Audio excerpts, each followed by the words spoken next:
Hello, everybody. It is June the 11th, and we are live for the view from the top. And what an amazing show we've got for you today. Got people coming in from all over the world to see this. And I'm not surprised because our very special guest is actually our one and only Taly Goren. And she is like the world's, I don't know what the word is, but most passionate advocate for AI. And we've got some really, really cool AI stuff we're going to be talking about today. I mean, I'm hoping that all of you are beginning to use AI in your everyday life and in your work life. But what we're going to do is we're going to take you to a whole new level of showing how global mobility will change, is changing through using AI. It is going to be really, really interesting. So that's today, but you know how it is, everybody. Join in the conversation, write in the comments box, tell us who you are, where you are, what's going on in your world. And as we get into the discussion, add in your thoughts, because let's face it, nobody knows exactly how the world is changing. All we do know is that it is changing. It's changing dramatically day by day. We are live now on LinkedIn, we are live on YouTube, and we are available as a podcast on Spotify. So there we are. And if you want to get codes, we have all the codes that you want. If you want your CPE codes from ERC, then courtesy of our really good friends at Worldwide ERC, we've got the GMS and the CRP codes. And then from our good friends at Rocket Mortgage, if you want your HRCI or your Sherman codes, they're up there too. So really, really important stuff. And then next week, we've got another great show lined up for you next week. Next week, we're going to be talking about how you master and how you manage the cost of global mobility in, let's face it, a dynamic and probably quite cost-conscious landscape. So we're going to be talking about mastering mobility cost next week. And then also, of course, backstage, we have a wonderful change maker with us. And next week, and backstage, we have the amazing Suresh Balan from HCL Tech, which, if you don't know HCL Tech, is the most amazing company. So more on that in a minute. But we've got, as I said, a huge show for you today, a lot of discussion about AI, and let us know how you feel. Meanwhile, of course, what's been going on in the wonderful world of global mobility in the last 7 days? But why don't we have a look and see exactly what's been going on in our industry world?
So there we have it. Congratulations to everybody who has been promoted, everybody who has got a new job.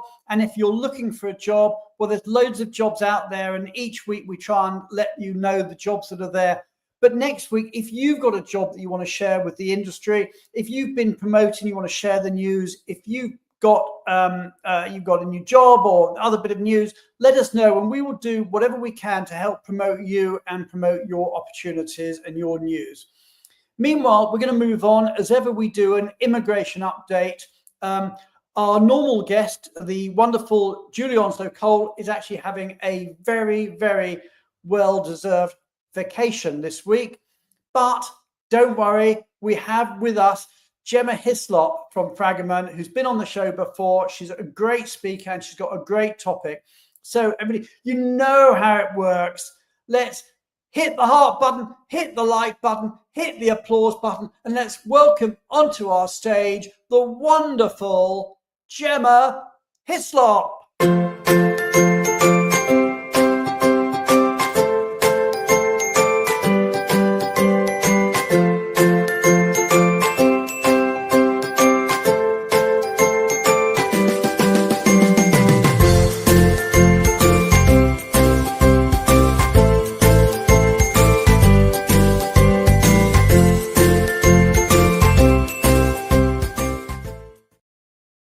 Hey, Gemma, how you doing? And just so good to Hi, see Brian.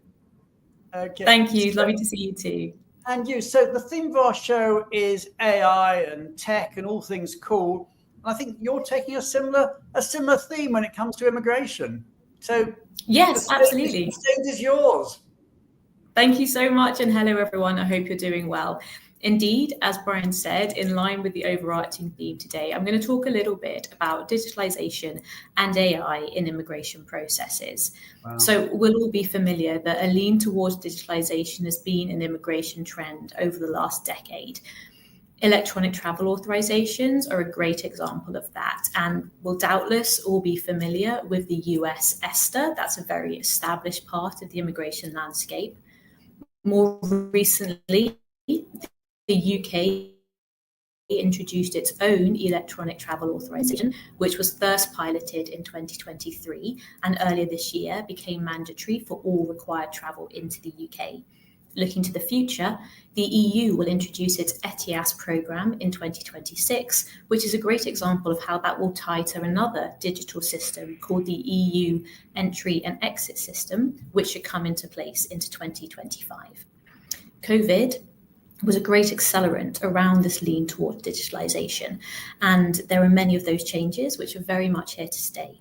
A prime example is Ireland, for example, where pandemic policy has been made permanent around the issuance of their employment permits, which used to be done in paper form and are now wholly digital, a necessity during pandemic that has now become commonplace. That increases document security and also makes the renewals easier moving forwards. But, whilst there are so many benefits around digitalization and the use of AI, there are also some challenges that come with that. So today we'll look both at those benefits and the challenges, and also an eye to the future. So some of the benefits that come with these increasingly sophisticated systems that use digitalization and also integrate AI focus on enhanced security, for example. The use of blockchain is becoming increasingly common. The UAE, very much ahead of the curve in that respect, and they use their Verify system, which is a platform that uses blockchain technology to help verify employment details and thereby minimizing fraud. Biometric enrollment is now increasingly done using mobile technology such as near-field communication, where the mobile app extracts that information from the biometric chips in passports.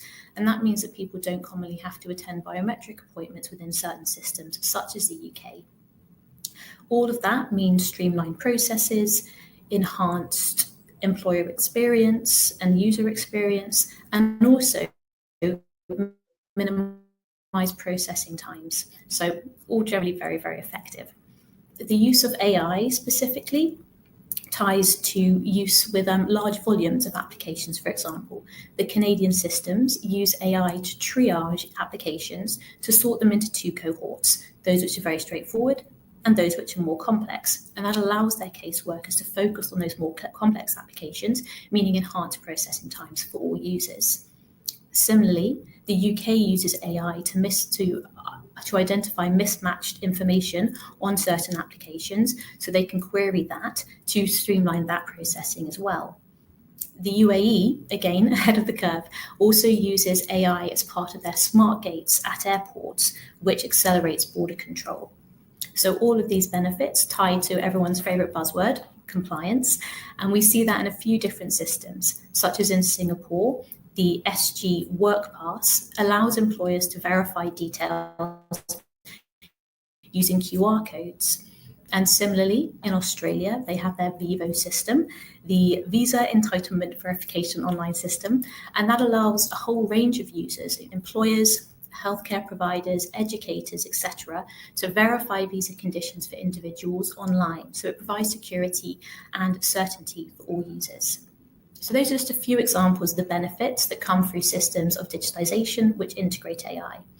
But with all benefits also come challenges of which we need to be mindful, and data and AI reliability are chief amongst those. When we think about immigration, and something of which we're all mindful every day, is we're dealing with a great deal of sensitive information. And where people are putting that into systems, they need to have confidence that that information will be stored securely. Over the last few years, we've seen governments apply strict and enhanced data privacy rules in response to that. But it's an ever-growing area and something of which we must be mindful. Data quality and it's not just data privacy, it goes the other way, didn't we? Because we are getting certain countries where they're saying we want to see your social media posts and what have you. So it's data privacy, and also, I don't know what the opposite is, data intrusion as well. Indeed, no, it's a great point, Brian. Absolutely. It's it sort of allows for that holistic approach by governments to really look into all those nooks and crannies. So it's definitely something of which to be mindful. Algorithmic bias when we think about AI programs is also really important. The UK government actually had to discontinue an AI program in 2020 because it was found to exert some kind of bias. And Canada also had similar problems with a triage system, which had to be taken offline, remedied, and reintroduced. So lots of benefits, but there are always counterpoints. If we look to the future, we see that data privacy rules will become increasingly important, certainly within GDPR, for example, around Europe. But where we build in those securities, it means that people can move forward with confidence. Similarly, it's really important that human assistance and human interaction remains an integral part of these immigration systems. Whilst digitalization and AI can enhance them, that human touch is immensely important and allows us to really build in systems that are secure and can scale moving forwards. So I think, ethical oversight and strong regulatory framework means that these processes can work incredibly well, not just for us within global mobility, but also for governments and ultimately the end user. Thanks, Brian. Okay. So thank you so much, Gemma. That's such an interesting update, and clearly the way that technology is impacting immigration has, well, the train has left the station, but it certainly hasn't got anywhere near its destination. Indeed. So much more to it. We're going to move on. Our change maker today is Suresh Balan from HCL Tech, an amazing company, and Suresh leads an amazing team. So everybody, as we get to meet our change maker for this week, please, let's thank Gemma and welcome Suresh in the time-honored fashion. Please hit the heart button, hit the like button, and hit the applause button.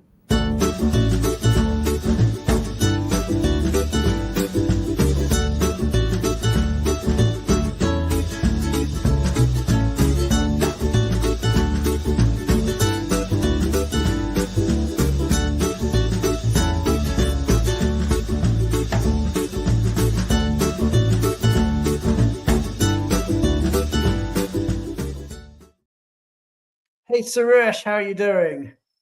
I'm good, all good, Brian, thanks. And thanks for being on the show as our change maker. But tell the audience, because people may not know HCL Tech that well, but you are a massive organization. So tell us a bit about the size and complexity of what you guys do. Thank you, everyone. Hi, everyone. First and foremost, a warm welcome to the show. Thank you, Brian, for this wonderful opportunity to be here.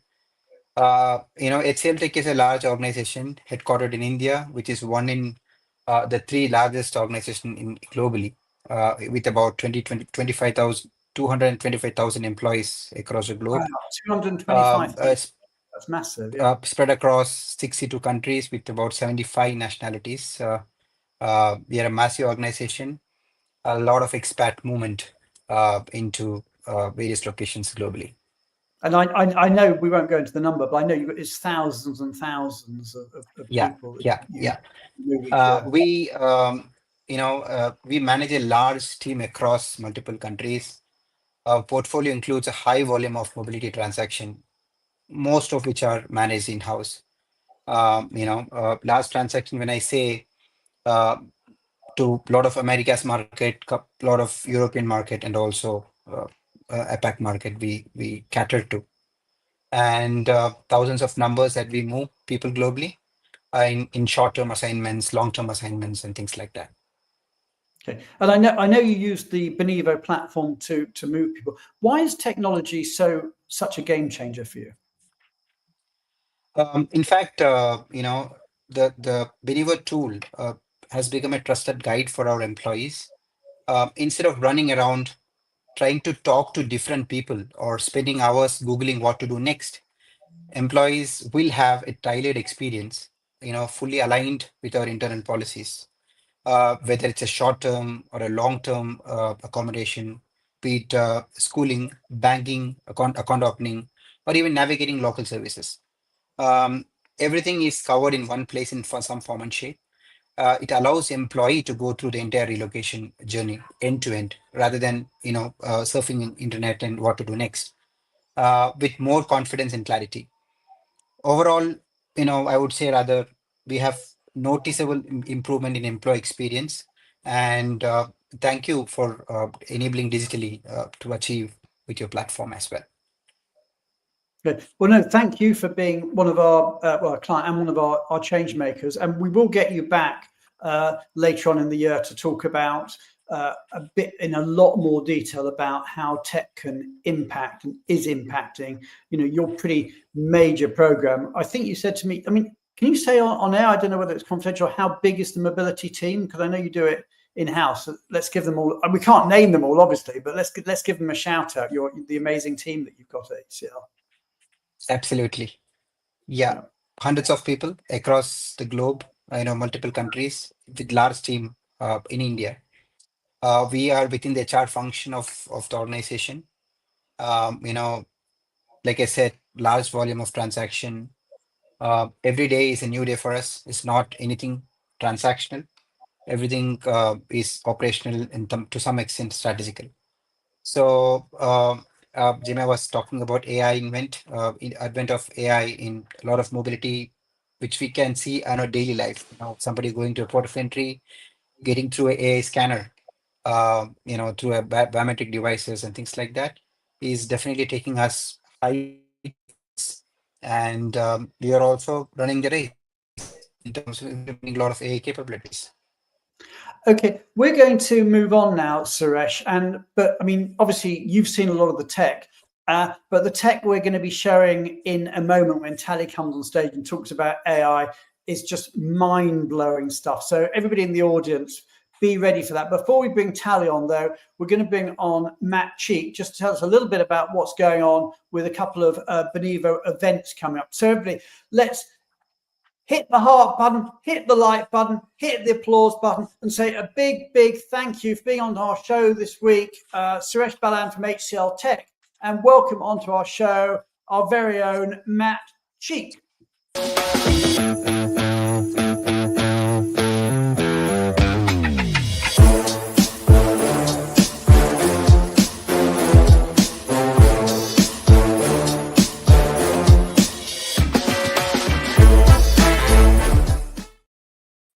Hey, Matt, what's up? Hey, Brian. I have Benivo news for the audience today. A few fun things. So let me first start out with news about our benchmarks. The Benivo Client Advisory Team is conducting many benchmarks, and we have recently done one on home sale. And I am excited to announce to everybody who participated in that benchmark that the initial report has already been sent out to you. All the participants in our benchmarks always get early access to the report, and we'll make a version of the home sale benchmark report available for everyone soon. But second on benchmarks, we also have some open ones right now that everyone can go and choose to participate in. There's actually a description of the open benchmarking projects and a schedule button to get in touch with our team and schedule the interviews. And we hope you do. The link is right there. Check out the ones that we're working on. And finally, I have event news. We are traveling to New York, actually more specifically New Jersey, to Jersey City next week. The Benivo team is, and we are presenting 2 sessions. I have an exciting announcement that we have now confirmed that our first session, the breakout session, will be presented in partnership with our good friend and client, Juan Carlos at Microsoft. With him, we are doing, on the theme of today, a breakout session about AI agents and the future of global mobility. And we're going to look at applying those things to manage budget programs and lump sum programs, and being able to do a lot with some of the AI tools. And that's in the morning. And then in the afternoon, we are presenting a panel session with two other of our dear Benivo clients, Pradeep Settler at Capgemini and Morgan Kelly at Cox Enterprises. And we're doing a panel discussion focused on managing the chaos. And it is about looking into how AI tooling and platform technology can be leveraged for better managing immigration programs and immigration policy. We're also going to be talking a little bit about the potential role of AI agents there. So if you are on the fence about coming to GME, I hope that sold you on it. They're always great events, GME. Alex and his team do so well putting on those events. So we wish everybody who attends well with that event, and hopefully we will see you all there in Jersey City. Matt, thank you so much. I'm now so excited that we're going to be talking about AI. I mean, these days, I think we always talk about AI, but we're going to be showing some AI, and just let the audience know, a lot of this AI we're going to be showing you is stuff that you can just do. It's, you know, it powers some of the stuff we do, but there's no reason why you can't do it yourselves too. There's some really, really, really cool stuff coming up. So everybody, watch out, stay tuned for this. And actually, as you'll notice, I played this run-up video for Taly, who's coming on the stage. You'll notice that even some of the video is done through avatars. So it is, I'm just so excited. Everybody hit the heart button, hit the like button, hit the applause button. Let's talk global mobility meets AI.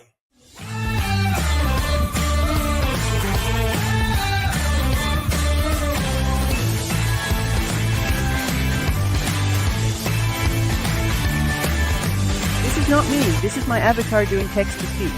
Join us this week on The View from the Top to learn how AI can upgrade your global mobility day 2.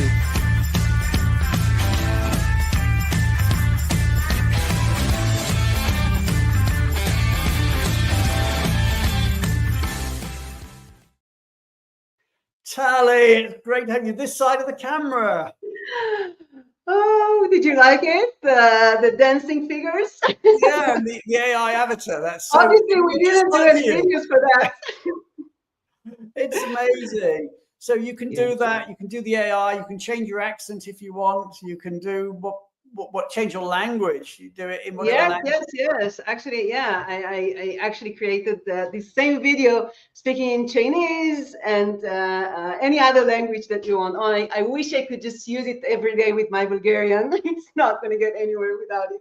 It is so cool. I tell you, I asked a question on LinkedIn. I want to ask our audience out there, which is this, before we get into it. I asked this question: what is your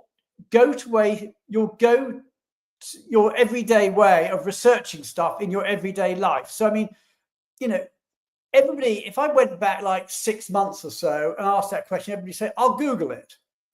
Whereas these days, I know you and I, actually, the answer is we don't Google anymore. We just go on to ChatGPT or similar. And, you know, I now even have ChatGPT on my phone. So I don't even have to go into the actual Chrome. I'm just asking it in WhatsApp, and I just WhatsApp ChatGPT and ask it any question that I have. And I take a picture and I show it, what is this? Can you help me? And yeah, it's very useful in my garden. I can tell you that. It gives me advices. Yeah.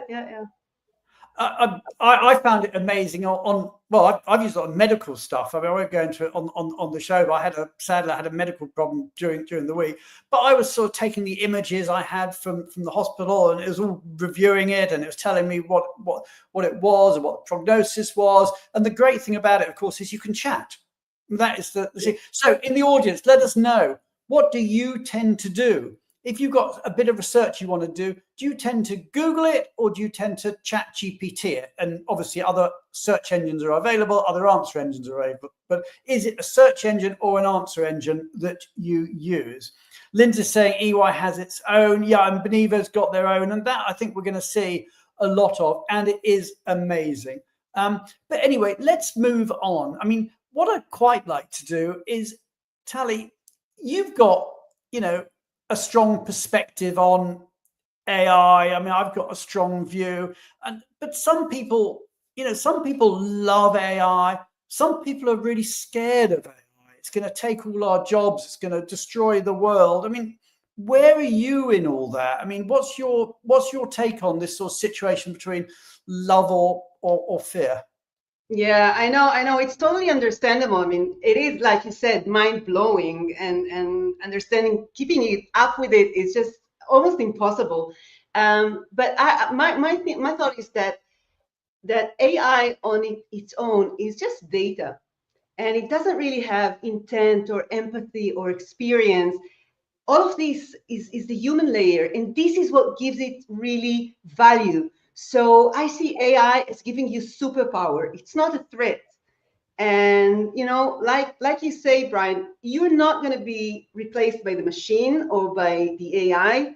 You may be replaced by the person using the machine or using the AI. And I think this is why we thought that this show was so important, because we cannot stay behind. We need to be there. We needed to understand what's happening in this world. Yeah, I mean, as I was saying earlier, the train has left the station. You need to be on board, because it's going whether you like it or not. This train is moving. And I think, in answer to that question of like or fear, then maybe we just need to be nuanced and accept that maybe it is both. But it is what it is, and it is certainly changing the world. What I'd like to do is, rather than doing a if you like, a fairly dull demo, what I'd like to do is, let's just sort of pretend that you are a global mobility manager and just show how your life is changing. And we'll do, if you like, a day in the life of Taly Goren, a day in the life of a global mobility manager in the near future. What about that? Does that strike as a good idea? Yeah, I really like it, because Brian, we're gonna go into a lot of stuff, but there's much more. So we're not gonna even scratch the surface. There's so much to do, but what we really wanted is to give our audience the little things that will change their world, starting for tomorrow morning. So what can you do starting from tomorrow morning to really make their day better, superpower their day? Okay. And in the audience, if as we go through your questions or comments, just fire them into the comments box.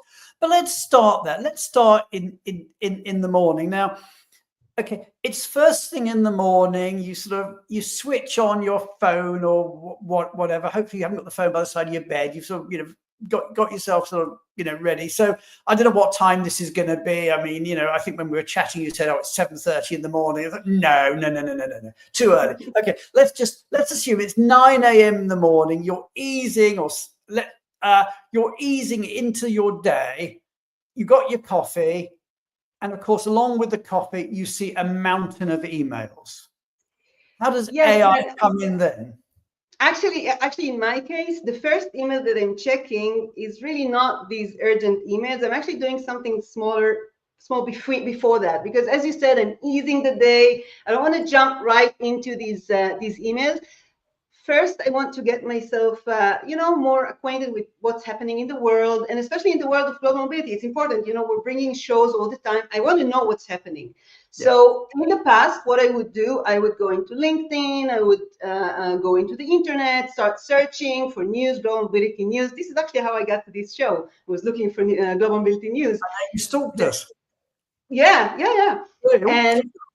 But these days, actually, what I did is I created an AI agent, and this is maybe the first time that we're going to use the word agentic AI, and we'll talk about it. But I created a task, an agent in ChatGPT, that every morning searches all the news about global mobility and sends me an email.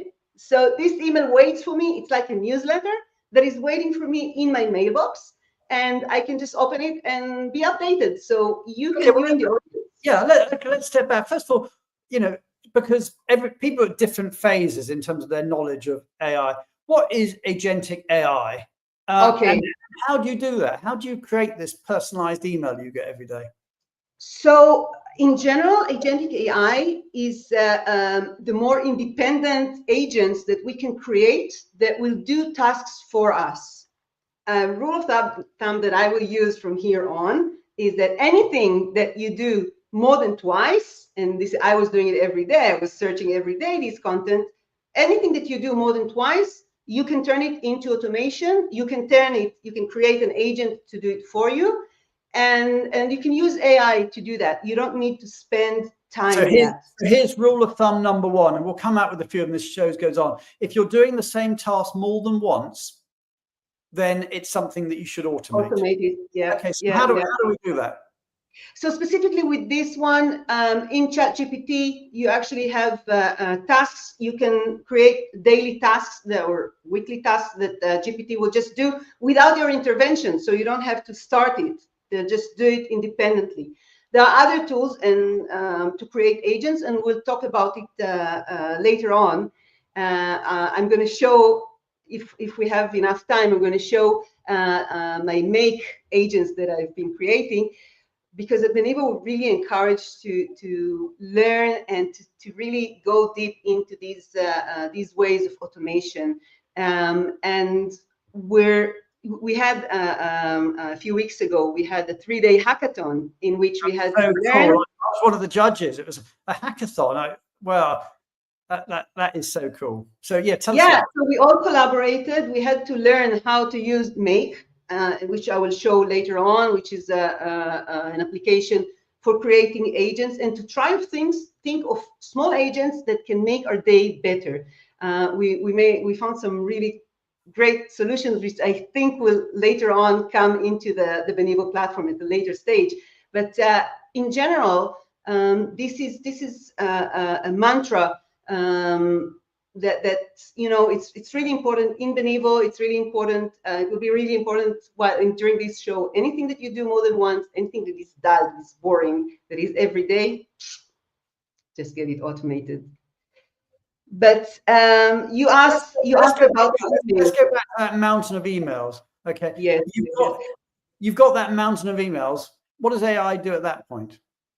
So actually, I'm a Benivo employee. I'm not a Benivo client. If I would have been a Benivo client, then I would check my emails, not in my inbox, but actually in the platform, because we get all, for our clients, all the stakeholder communication is centralized. We don't want it going around in many places. So it all comes into the platform to a centralized place. Now, a development that is about to come out is actually the empowerment of the centralized inbox with sentiment and topic analysis. Okay, so again, this is jargon. So let's just—I know we've done something on the show before, but for people who don't know, what is sentiment analysis and what is topic analysis? So okay, so Brian, you got to your mailbox in the morning and you have 100 emails. Where do you start? Probably the first one, right? But actually, email number 50 is really, really important. It's about a burning topic, and not only that, it was sent to you by someone who's already quite pissed of you, and he's angry, and this is something that's gonna end up in an escalation. Yeah. You know, this is not a good email, but it's number 50. So when are you gonna get to it? Yeah. Exactly. You're gonna get to it sometime in the afternoon after this guy already exploded. Sentiment analysis and topic analysis is actually that AI layer that is browsing through your email before you even got to them. So it's checking to see what's in there. So what are the topics? So it will alert you to the topics that are in there. It will sort it for you. But it will also give you some, you know, like smileys and icons that will tell you what's the temperature of the email. Is this a happy email or is it an angry one? And if it is an angry one, maybe you should start with it. So that's how you handle it. We're going to talk about it. Yeah. Okay, so that's so powerful. So basically, with AI, you've got somebody who reads your emails before you do, and actually can help you prioritize them. Should we stop here and talk about whether it's somebody or something? No. Yeah. Okay. But yeah, it's not. It's not a human. So your privacy is kept. It's AI, and it's your special assistant who's always there, always patient, and never loses its temper. Yeah. Okay. So I don't know if there's anything you want me to show there, or maybe we'll move on a bit, because I know that. Let's take an example. Let's say that, you know, we're assuming that in all this now that you are the mobility manager, so you're running a program. So you find an email from one particular employee, okay, and that employee is asking what his benefits are, what his shipping benefits are. I mean, how would you deal with that? So you're getting a very specific question from one of your assignees, your transferees. You know what, Brian, you hit me with something too simple. So maybe we can elaborate on that. He may ask not only about the shipping, and I'll tell you why I'm saying that it's simple. He may ask about the shipping, but he may also ask for some kind of an exception. So maybe he wants to change the origin of his shipment. So maybe he wants to move it from one place instead of the other. So, but let's break it down, because we are starting from the simple, and the reason that I'm breaking it is because if that is an employee of Benivo, then this email is not supposed to even get to my mailbox. So I'm gonna share screenshots that I took when I was preparing to this show, just because I'm not that good at multitasking, and so I just created these screenshots but these are things that I was doing when I was preparing to this show. So this is the Benivo platform, and today the employee platform has a chatbot in it, and the chatbot is trained on Benivo, on the policy. It's trained to the level that it knows the employee, so it knows about the employee's benefits. And this one is the Changemakers platform, and we gave it just some kind of a policy. And I actually asked it, what are my shipment benefits? So this is what actually you said that would be in the email, and I say it doesn't have to get to the email. He can get his answer from the chatbot, and indeed the chatbot gave it an answer. It explained what is the benefit, who is the supplier, and this is there for the employee at any time, 24/7. He can go and drill and ask more and more questions, and we're actually seeing that it's making a real improvement in the experience of employees. Actually, since we installed it, I think it was 3 months ago, we had an increase in employee inquiries from 40% to 68%. So these are exactly these emails that thanks, Ferzin, that you mentioned. These emails are not coming to the mobility. This is taking work away from the mobility managers. It's freeing them up, because the employees are using in this case, the Benivo chatbot to answer their questions. And what's so exciting about that, of course, I mean, chatbots, I suppose, people know chatbots, but it's available 24/7. So if they've got a question at 2 a.m. on a Sunday morning, then they can deal with it there and then. But let's go into that a bit more. Brian, you mentioned people know chatbots, but chatbots have been here forever. It's not anything new. But exactly. The chatbots that have AI behind them and an LLM model behind them, these are learning chatbots. They're trained on the policy. They give accurate answers, but they can also feel very human, and they can understand the question. So the next thing is that I actually challenged it. Like I told you, I went to the next level and I said, okay, that's great, but actually, I'm from Bulgaria, but I want to ship my stuff from London. Let's say that my stuff is stored there. Is that possible? And here the chatbot actually said, you have this benefit, but this benefit is actually from your home location. And if you want to change the location from which you're shipping it, I think you should contact your team members. And this is when the email is gonna land in my email box, in the global mobility team mailbox, and they will have to handle it. Now comes the question: how they handle it. Well, I was going to say, let's move on. Let's move on a bit in the conversation. So later that morning, so you're still working. A relocation request comes in, okay, and let's say this time it's from Poland to California, for sake of argument. Okay, now normally that's going to involve lots of back and forth and emails into the service provider. so you were talking about the interaction you've got with your service provider. How does AI change that process? You've got a new relocation request that's come in. Yeah. So here, I actually want to introduce our BenivoGPT. So this is the other side. So if we saw before the employee side, here we see the management side. And on the management side, we have BenivoGPT, which is just like ChatGPT. So everyone, you see this, you see the BenivoGPT. This is an excellent tool for all our clients or change makers. But if you don't have it, that's okay. And I can explain what you can do in order to use something instead of that. But BenivoGPT is trained on the policy of the client. It has all the knowledge that is there. It can give, for example, here I was actually asking it about the difference in the costs of that move. So Bulgaria compared to London, it gave me the cost. And here I'm sure that it's not hallucination, and we're going to touch that in a minute. But I also, once I got these answers, I decided I'm going to give the employee the exception, and I actually asked it to also help me write the emails. So myself, I'm not writing emails anymore. I asked GPT to help me write. That's the second rule then. Okay, so our first rule was if you're doing the same thing more than once, you should be automating it with an agent. Okay, and the second rule is you should never be drafting another email again.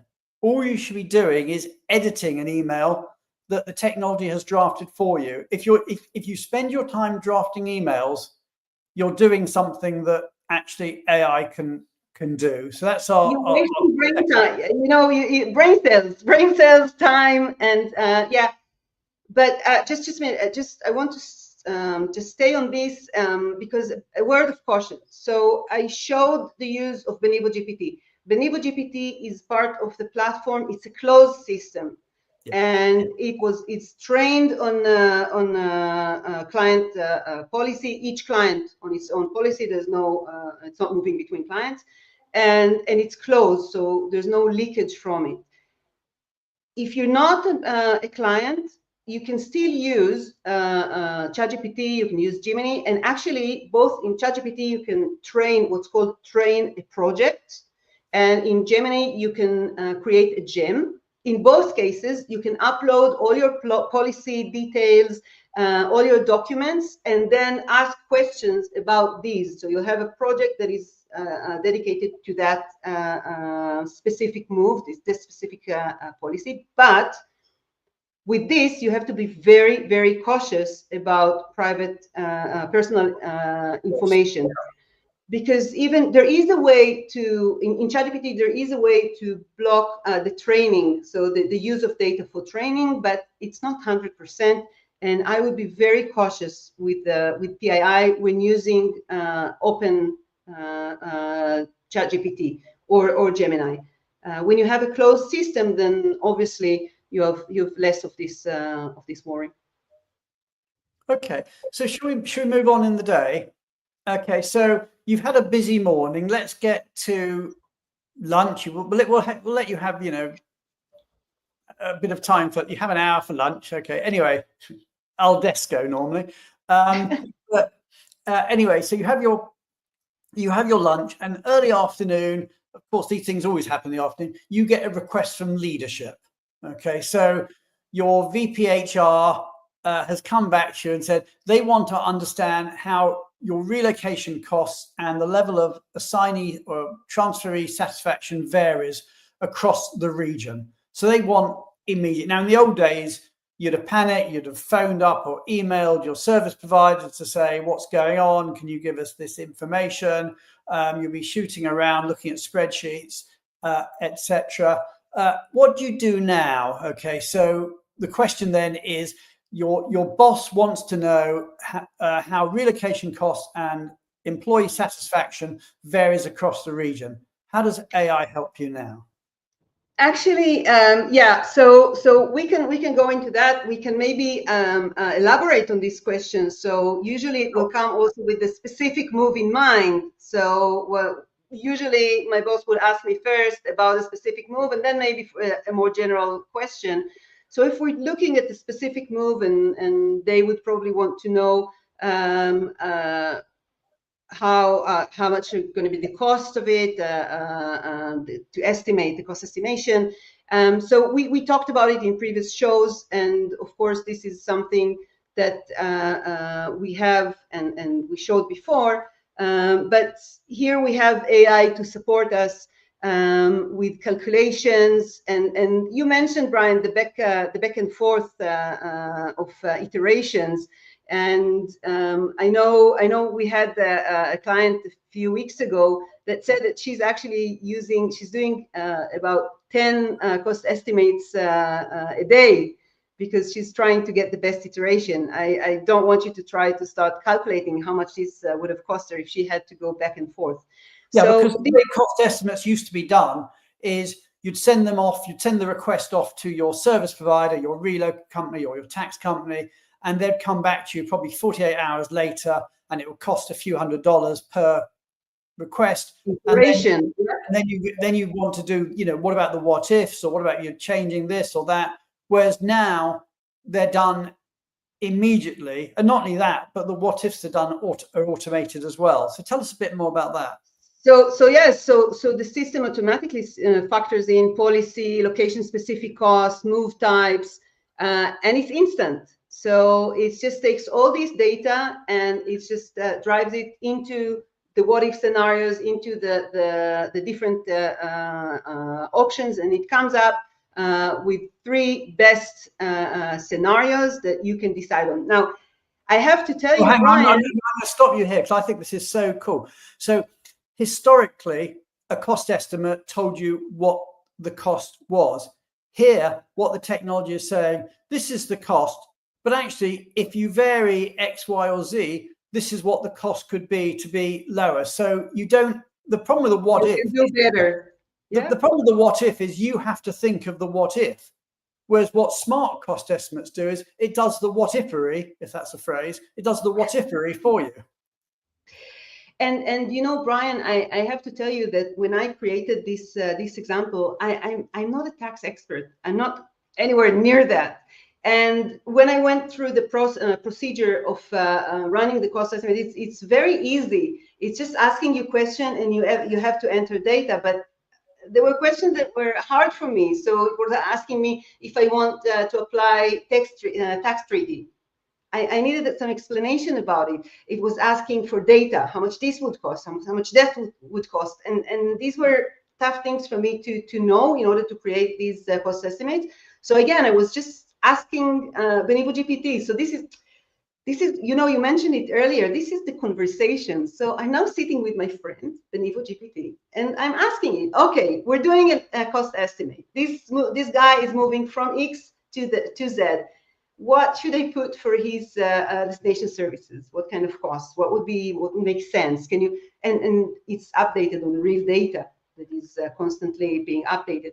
So it's your advisor, your assistant. I think that's so important. I mean, to me, the important part of the phrase chat GPT is the bit that says chat at the beginning, because that is, the real big difference that is changing our world. The fact that you can go on and to take that, you've got a cost estimate. There's some bit of the cost estimate you don't understand.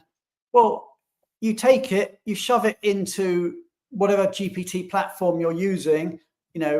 Obviously, if it's an external one, it's one where privacy is there. Otherwise, it's your internal one, and you can then start moving it. So what we've done, and so here's another phrase.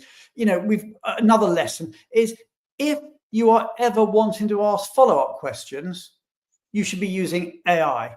If you ever want to chat with it, and the phrase that I'm hearing that I know we use a lot and is out there is that what we're doing is we're turning data into conversations.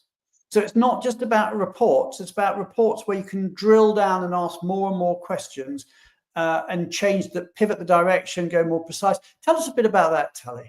And you know what? Yeah. I'm actually, your first question was about the spread of employees and their satisfaction.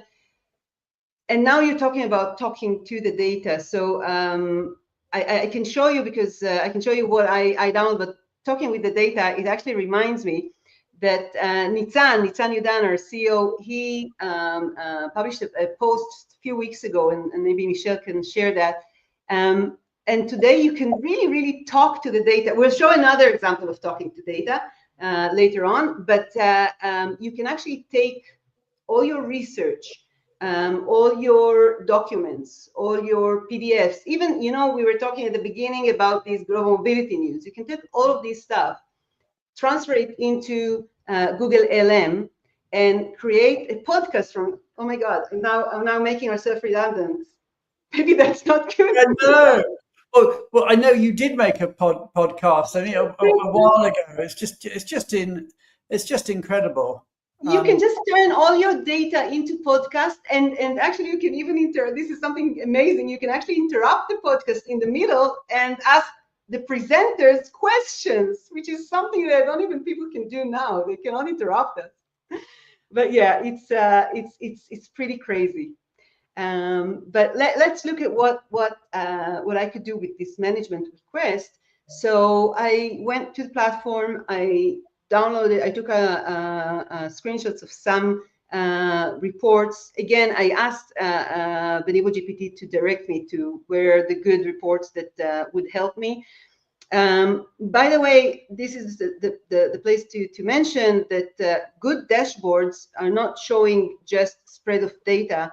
They actually flag issues before they become problem. We have here the sentiment analysis. We talked about it in regards to emails, but here we see it in the system actually checking what's happening, how's the employee satisfaction. So green is good, pink, green is good, red, pink is an alert. But it's checking how is the temperature of the communication with the with suppliers, so that we know of things before they happen. And when it's AI-powered dashboards, it's also sending me alerts before things escalate. So dissatisfaction indicators, delayed payments, unexpected cost spikes. Oh, Claire, yeah, Adam is great.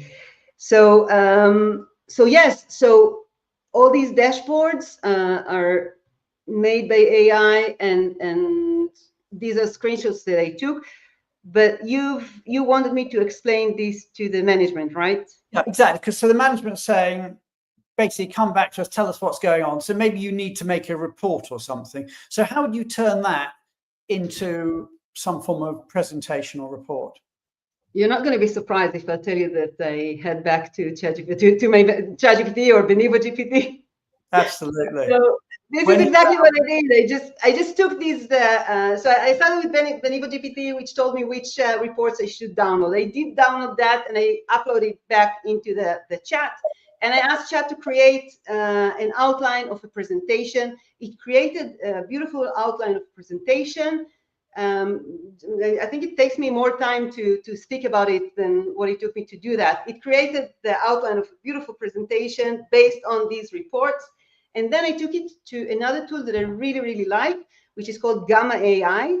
And Gamma AI. Okay, so that's one. Yes, this is another tool that we're using. And I just spilled everything, this outline that I got from chat and the screenshots. And in a matter of seconds, it created a beautiful slideshow, which I can now go take to management. Of course, I'm not going to take it immediately, but this is exactly what you said about the emails. We become editors. So when I have to create now a presentation, I don't sit in front of a blank page. I'm sitting in front of a good, nicely set presentation with good structure. And now I need to start just editing it. I mean, if you're still doing PowerPoint presentations, again, that's another sign that you ought to be using AI. Definitely. And then we get into the meeting itself. So yeah, here Laurie is also using Gamma. Laurie loves Gamma, absolutely. I mean, this is the thing. I think everybody's using different bits of it. And what was the phrase I heard once? If everybody knew what everybody knew, we'd all be invincible. And this is what it's doing. And hopefully with the show, this is what we're sharing out there. There's so many cool tools out there. If people want to know more, feel free to reach out to Taly or your normal Benivo contact, and we'll let you know. Because some of these tools are Benivo tools. Some of these tools are tools that power Benivo, but others are just tools that you can just use that are available. In many cases, they're free or very low cost, and they will change your life. It is because you know, we had this wonderful meeting. I got my applauses because I had a beautiful presentation, and then everyone was talking about the presentation, and we came out with the to-do list and action points and what's happening now. So in the good old days, I would have to take notes and make sure that I follow up on that and maybe draft an email and do all of that.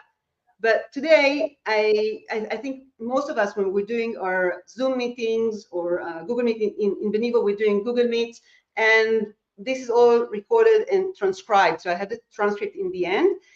I want to share here that there's also another platform that is called Otter AI, and this is an external platform that can record, transcribe calls that are not within a platform. So, for example, when we're doing our prep calls, we're getting it transcribed through Otter, and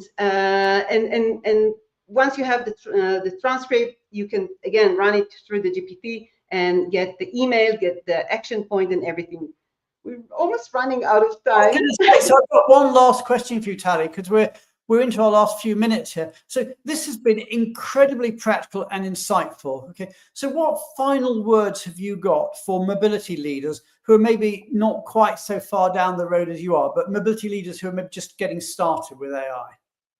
So I would say start small, find the things that would really clear your table. Don't be afraid. Consult with chat. It will always be by your side and you can ask questions. Maybe, Brian, I think we have 2 minutes. I have to show that. So let me quickly share my screen and show you just one more thing, because this is really important for the people that are still a bit cautious and about a bit afraid of doing things on their own. What are we seeing here then? And this was just so exciting. It's something that I found recently. So this is Google Studio. And if you go here to stream and you actually share your screen, then from this point on, chat is not only at your fingers, but it's also really talking to you. Hi, Google. I heard the presenters. Hi, do you hear me? Yes. Okay. I think we're talking together. Do you see the platform that I'm seeing? From what I can see in the video, you are in a live stream and talking with other people. It also looks like you are sharing a presentation. Is there anything specific about this that you want me to look at?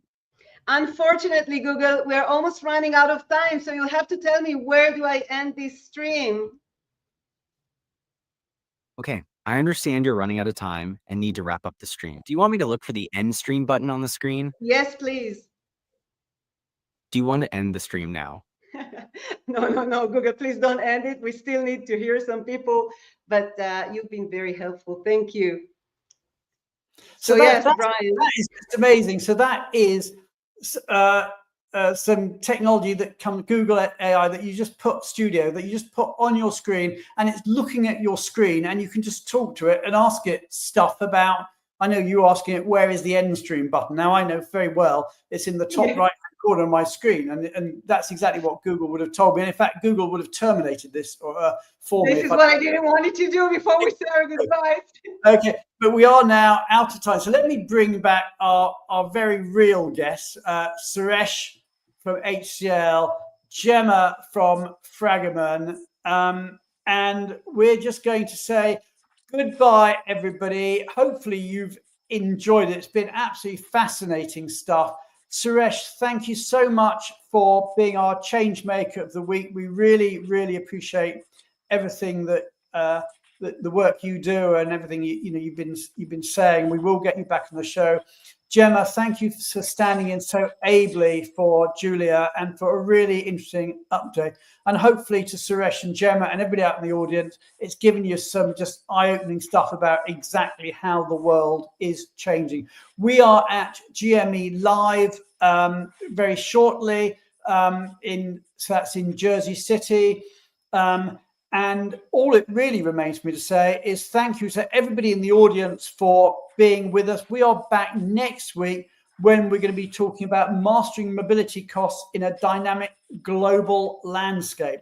So that's it. This has been The View from the Top. Everybody have a great, great week. And we will see you all again this time next week. Take care, everybody, and goodbye. Bye. Bye-bye.